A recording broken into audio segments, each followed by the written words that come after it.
Bonjour à tous. Merci de vous abonner à cette chaîne YouTube. Vous le savez, c'est important. Merci pour votre soutien, vos encouragements. S'abonner, ça prend 2 secondes. Et puis vous appuyez en même temps sur la petite cloche pour recevoir les notifications des nouvelles vidéos. Merci d'avance, c'est très bon pour faire connaître ce travail. Il faut dissoudre le conseil scientifique mis en place peu de temps avant le confinement pour conseiller le gouvernement et Emmanuel Macron sur la crise du Covid-19. Ça a trop duré et là-dessus, je vais vous dire, je suis totalement d'accord, ce qui n'est pas le cas sur toutes les autres positions, mais là, je suis totalement d'accord avec Patrick Pelloux qui a dit la même chose sur RMC ce 5 août. Il a dit qu'il fallait dissoudre le conseil scientifique, estimant que celui-ci devait maintenant, de longs mois après sa création, justifier en permanence de son existence par des propositions de plus en plus absurdes et qu'il tournait en rond, a-t-il dit. Moi, j'irais même plus loin, je dirais que maintenant il fait des propositions de plus en plus contraignantes, de plus en plus absurdes et dangereuses pour notre pays et nos libertés. Alors, je me fonde notamment sur un avis qu'il a publié, qui a été très médiatisé ce lundi 3 août, qui avait été remis au gouvernement dès le 27 juillet. C'est un avis que je vais vous mettre en lien, d'ailleurs en description, vous pourrez juger de vous-même. Ça fait 42 pages. Et c'est je crois que c'est le septième avis du Conseil scientifique sur la crise du coronavirus, etc. Alors, il y a plein d'aberrations et de choses extrêmement problématiques. D'abord, dès la page 14, on sent le problème venir, puisque le titre, vous verrez, de cette page 14 du chapitre, c'est « Tester, tracer, isoler ». Pourquoi pas ? Enfin, il y a quand même un problème, quoique tracer, je ne sais pas très bien ce que ça veut dire, ça peut être assez inquiétant, mais bon, pourquoi pas ? Mais il manque quand même un mot crucial là-dedans, c'est le mot « soigner », c'est le mot « traiter ». Et ça n'y est pas. Et c'est pourtant, évidemment, quand on parle de maladie, on parle de traitement. Enfin, pour moi, c'est le b.a.-ba, c'est le b.a.-ba aussi pour le professeur Raoult et tant d'autres, pour le b.a.-ba pour n'importe quel médecin qui a prononcé son serment d'Hippocrate. Et c'est pourtant absent. Alors, je vais y revenir plus tard, parce que vous allez voir qu'ils parlent quand même beaucoup plus tard dans leur rapport de 42 pages des traitements, notamment de l'hydroxychloroquine et du remdesivir. Vous allez voir ce qu'ils en disent. Page 19. Alors là, c'est un des plus gros problèmes, c'est ce qui a beaucoup repris la presse, un des plus gros problèmes de ce rapport du Conseil scientifique, c'est ce qu'ils appellent développer un plan métropole français, c'est-à-dire tout simplement développer un plan de reconfinement local des 20 plus grosses métropoles françaises, donc dans lesquelles vivent des millions et des millions de Français. Bon, moi je vais être très clair, ma position c'est que maintenant, si vous voulez, des mois après le reconfinement même local, vu les désastres qu'on en connaît, désastres économiques, désastres sociaux, désastres psychiques, désastres sanitaires avec les autres maladies qui ne sont plus détectées, qui ne sont plus traitées, désastres humains, désastres psychologiques pour certains, ça n'est même plus envisageable. Ça n'est plus du tout envisageable, ça doit être totalement exclu. Et de ce point de vue-là, moi j'ai été très inquiet d'entendre le Premier ministre Jean Castex oser déclarer ce 3 août, qu'il fallait que nous nous comportions correctement, sinon il y avait menace d'un, je cite, reconfinement généralisé. Écoutez, un Premier ministre responsable ne peut pas nous faire ce genre de menace. Ça n'est pas possible. Il doit, par principe, exclure un reconfinement généralisé parce que ça serait le synonyme de l'effondrement définitif de la France. Déjà qu'on est bien effondré du fait de la première crise, là, on serait complètement à terre. Non, un Premier ministre responsable aurait dit ça comme ça. Il aurait dit, puisque le reconfinement est totalement exclu, nous devons, 3 petits points, et puis il met ce qu'il veut derrière. Mais voilà comment il aurait dû parler. Or là, il a brandi la menace, le coup de bâton, et ça n'est pas envisageable. Peut-être que le confinement généralisé au mois de mars, du fait de notre degré d'impréparation et des mensonges les semaines précédentes du gouvernement, était devenu la seule stratégie possible. Mais ça, c'était au mois de mars. Peut-être que c'était le cas. C'est à réfléchir parce que d'autres pays l'ont pas fait. Mais en tout cas, peut-être qu'au mois de mars, voilà, après coup, c'est toujours plus facile, mais peut-être qu'au mois de mars, effectivement, il y avait une espèce de consensus là-dessus en France. Bon, très bien.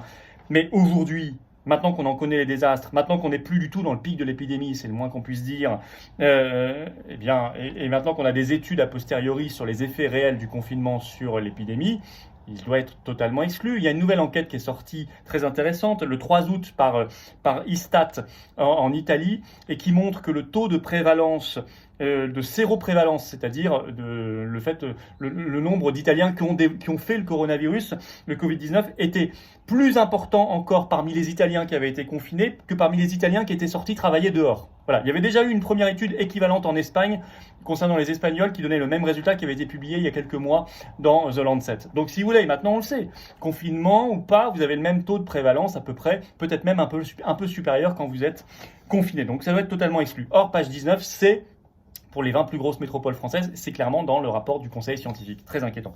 Page 26, alors là, c'est la carte peur. Et c'est insupportable. Cette phrase, je vous la cite. Le conseil scientifique juge fortement probable la survenue d'un retour du virus en novembre ou plus tard dans l'hiver. Cette deuxième vague, je continue, doit être anticipée. Mais sur quoi se fonde le conseil scientifique pour écrire une chose pareille ? Sur quoi ils se fondent ? Dans l'hémisphère sud, où c'est déjà l'hiver bien avancé, il n'y a pas eu de deuxième vague. Sur quoi ils se fondent ? Ils ne donnent pas d'ailleurs dans leur article, vous verrez dans leur rapport, il n'y a pas de fondement scientifique à ça, ou de fondement médicaux, il n'y a rien.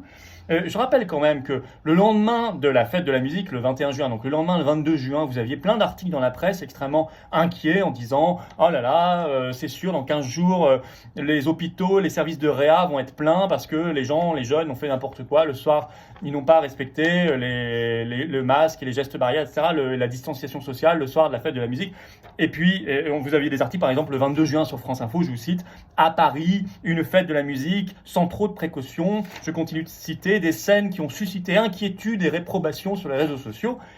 Et puis 15 jours plus tard, vous aviez des articles pour dire qu'il n'y avait pas eu une seule hospitalisation et réanimation suite à cette fête de la musique le 21 juin. Donc, à quoi pourquoi jouer sur la peur encore? Pourquoi terroriser les gens? Page 37. Alors là, je vous parlais du traitement tout à l'heure, il dézingue l'hydroxychloroquine. Dans ce rapport, conseil scientifique dézingue l'hydroxychloroquine. En effet, le titre du chapitre, c'est traitement actuellement écarté. Bon, on ne peut pas être plus clair. Et ils mettent en tête de chapitre l'hydroxychloroquine. Donc c'est le premier traitement actuellement écarté pour le conseil scientifique.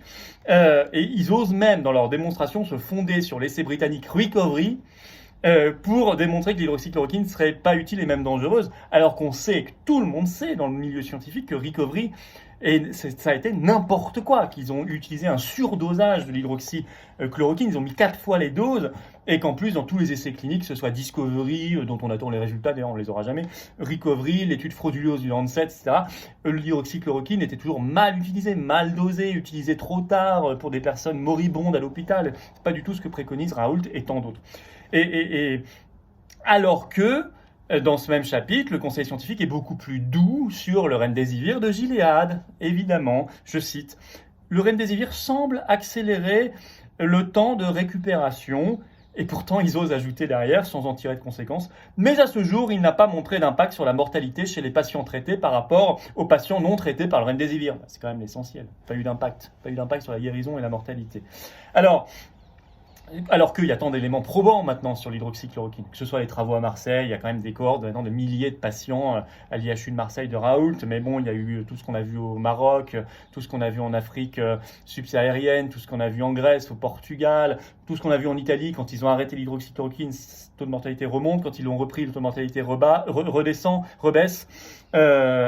Et si vous voulez, de nouvelles études toutes récentes ont même confirmé l'efficacité et l'utilité de l'hydroxychloroquine. Il y a eu une étude le 30 juillet publiée dans le British Medical Journal qui dit que l'hydroxychloroquine est la molécule à effet antiviral qui a le plus grand bénéfice pour le patient en faisant baisser la durée de symptômes de 4,5 jours en moyenne. Et même les dernières études et publications du professeur Perron à l'hôpital de Garches montrent aussi l'efficacité de l'hydroxychloroquine, azithromycine. Voilà. Enfin, on a beaucoup d'éléments maintenant pour montrer tout cela. Bon. Alors, qu'est-ce qu'il faut en tirer comme conséquence? Je vous disais, dissolution de ce conseil scientifique. Oui, parce qu'on n'est plus dans la rationalité. Et dans cette publication, il y a peut-être 2-3 éléments intéressants dans cette publication, mais largement, la philosophie générale n'est pas rationnelle. On n'est pas dans la raison. Or, il faut de la rationalité, il ne faut pas être dans le délire. Il faut être dans le rationnel. Il faut stopper la peur, la logique de peur qui est la logique anti-rationnelle par excellence. Il faut être lucide, il faut prendre les choses comme elles sont. Bien sûr, il ne faut pas minimiser, il ne faut pas maximiser, il faut être rationnel, il faut juste être dans la raison. Là, ils ne le sont plus. Il faut stopper les collusions avec l'industrie pharmaceutique. Si vous voulez, moi je suis favorable, nous sommes très favorables aux patriotes à développer une filière publique de la recherche et du médicament. Ce qui n'exclut pas qu'il y ait des acteurs privés, notamment dans la recherche, mais il faut une filière publique en relocalisant la production, mais également dans la philosophie générale, en développant, en travaillant sur le repositionnement des anciens médicaments. Il n'y a pas toujours la nouvelle molécule, plus chère, non, non, non. Et il faut vraiment enquêter sur les conflits d'intérêts, chasser du pouvoir les ministres, les parlementaires qui ont des conflits d'intérêts, les hauts fonctionnaires qui font des allers-retours entre les labos et les cabinets ministériels ou bien la haute fonction publique. Ça n'est absolument pas possible, ça. Donc là, il faut des mesures extrêmement fermes là-dessus. Et là, en symbole, il faut, plus qu'en symbole d'ailleurs, il faut dissoudre ce conseil scientifique. Il a fait son temps, il n'y a pas de raison qu'il continue là au mois d'août, alors qu'il a été créé en mars dernier, de dicter la politique de la France. C'est insupportable, on n'est pas non plus un pays où c'est le sanitaire, en plus avec des conceptions idéologiques tout à fait, qu'on peut tout à fait remettre en cause, qui doit décider de la politique scolaire, économique, sociale, industrielle, médicale même de la France. Ça n'est absolument pas possible. Bon. Si vous êtes d'accord avec tout ça, adhérez aux Patriotes. Voilà, prenez votre carte orange, la carte d'adhérent. Moi, je vous attends. On vous met un lien là directement sur l'écran en les dernières secondes de cette vidéo. Vous cliquez dessus, vous pouvez directement adhérer aux Patriotes. Il y a un lien également en description de cette vidéo, également en commentaire épinglé dans les commentaires. Mais je vous attends. Oui, prenez la carte orange parce que faut pas rester seul. Parce que si vous partagez cette philosophie, alors il faut venir avec nous, mener combat pour ce que je viens de vous dire et mener combat surtout pour la France. Allez, vive la France. À bientôt.